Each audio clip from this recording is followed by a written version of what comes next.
welcome back to another video where I'm doing my nails and showing you the entire process. I went to Japan last month and these are the nails that I did for that trip, and I was there for 2 weeks, and then when I got home I just did not have it in me to redo my nails quite yet, so these lasted me for 3.5 weeks. There's really not much wrong with these nails, and I feel like I should do a video on how I prepped them and applied all my polish so that they stayed on without any lifting, because I was very impressed with how well these lasted. Really the only thing is that there's just a bunch of grow out by the cuticle. So let me know if you'd be interested in that. But for now, let's get into today's video. So I'm removing my manicure first using my e-file, and this is my new e-file. I'm obsessed with it. And I have to let you know that if you're interested in learning my exact process from start to finish with way more detail than I'll be giving in this video, you should check out my advanced gel manicure course or my e-file basics course on my website, because I teach you exactly how to use the e-file. I teach you literally which buttons to push, which bits to use, how to use the bits, and I just highly recommend it if you're new to using this tool because it's incredible, but it is an advanced tool and I really love using it, but I do think that it requires some extra training.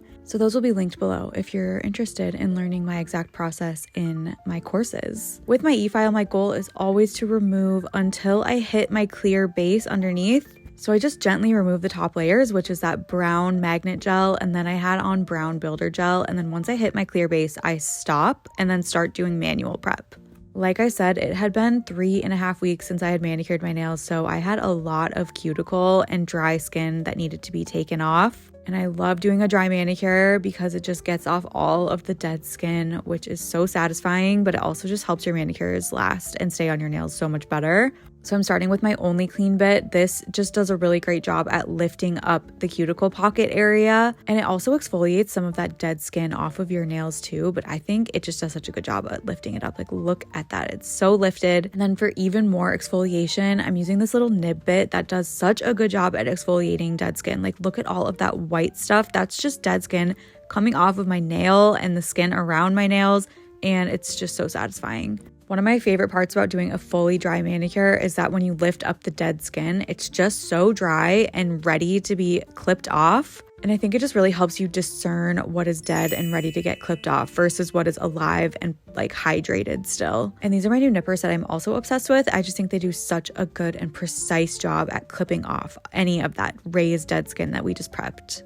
One of my biggest tips for gel adhesion and making your manicures last really well is to file the surface of your nails. I use my hand file to gently etch the surface of my nails. It kind of smooths out anything that was still a little bit bumpy from the removal. But gel is like Velcro, so you need the surface of your nails to be a little bit scratchy so that the gel can kind of fit into those grooves and adhere as best as possible. So gently etching the surface and then buffing it with the sponge buffer just really helps with that.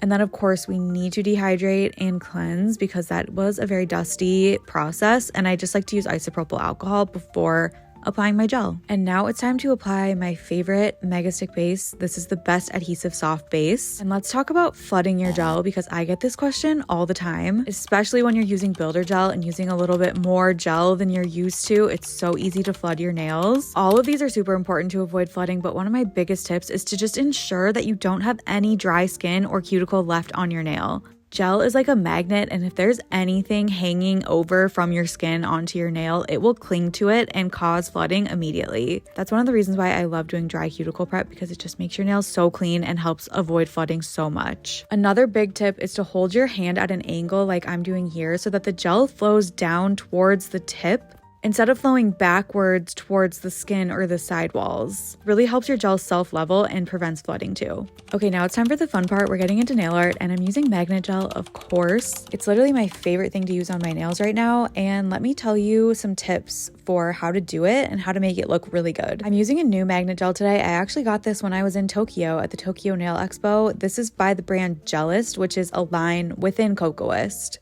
And it's not available in the US, but I'll find some similar ones and make sure to link them below too, because this is such a pretty color and I loved how silvery and chromy it looked. One thing that ensures that the magnet gel just looks as best as it possibly can is having a super smooth and balanced overlay with your builder gel. And of course we already did that. So let's focus on how we apply the magnet gel itself. You need this to be a smooth and even layer. So just make sure there's no streaks or patchy spots before you grab your magnet. And then you want to use a strong, powerful magnet. I love the high power magnet from Cocoas. I've tried a few different magnets and I just feel like this one gives me the best results. It's really consistent and it just works so well with any magnet polish that I'm using. To start off, I try to only use the same part of the magnet all over my nail. So I'm using one side of the magnet and the same part, because if you're switching sides of your magnet, you might actually turn down the particles because there are opposite forces at play. Once I've kind of activated the particles in the polish, I might play around and move my magnet around a little bit more or use some different sides to try to push the particles towards the center.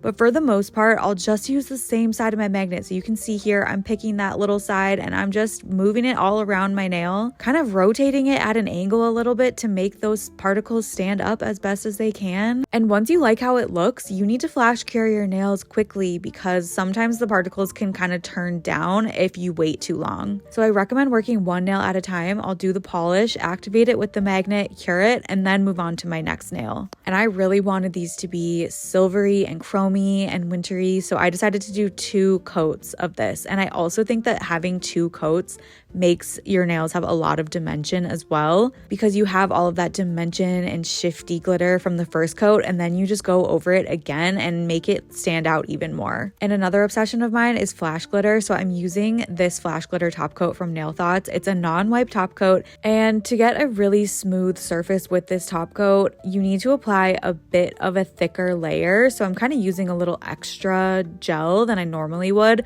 This not only gives you like another smooth overlay over it, but then the glitter kind of falls to the bottom, so you're left with a smooth surface and not a bumpy one, so you can't feel the glitter, because that's one of my pet peeves. I do not want to feel the glitter.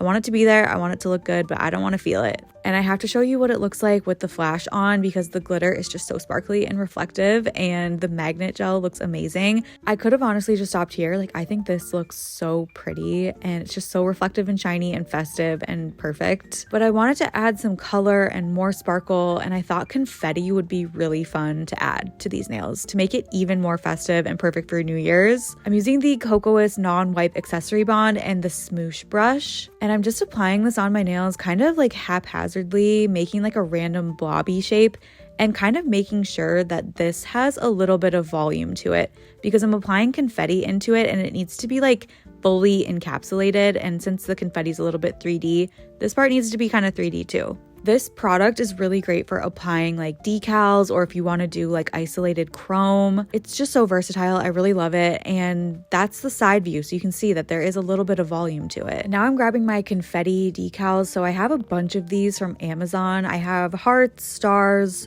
little circles. I think that's all I use for today's manicure, but I will link these because they come in other shapes and colors and sizes and everything, and they're just really fun to play with. So I left the accessory bond wet and I just grabbed a couple of different shapes and colors and placed them in the gel. So you basically just like kind of tuck it in there and make it nice and comfy. And since the accessory bond is still wet, you can kind of just like play around and move the shapes around until you like how it looks. And I just grabbed some different colors. I wanted it to be kind of like red and green for Christmas, but also pink and gold and blue, because I just love those colors together too. And then once I was happy with how it looked, I cured it for 60 seconds. And then I'm just repeating the process on all of my nails and kind of playing around with the amount of pieces of confetti that I'm putting on each one too, just so that it looks a little bit mismatched. I don't love when everything is like perfectly matching, so I think it's fun to kind of play around with what color confetti you're using, what shapes you're using, and then also how many each nail gets too. And I just use my dotting tool to pick up the confetti. Sometimes it was a little bit annoying, like multiple stars were sticking to my dotter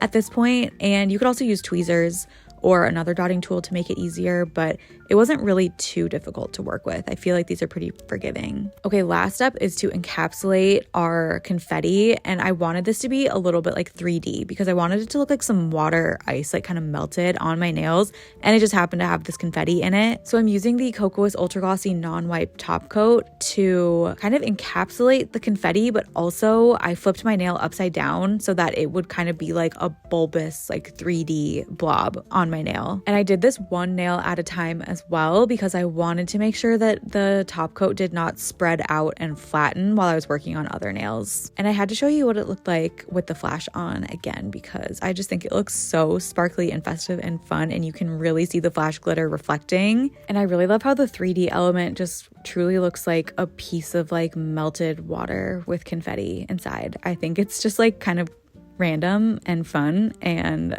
you know what? That's what nail art is all about. It's supposed to be a fun expression. And I just love how these turned out. I think they're super festive and perfect for the New Year's, and I really hope that you enjoyed. And make sure that you subscribe because my New Year's resolution is to do more long form videos. And I'll be back soon with another one. Okay, thanks for watching. Bye.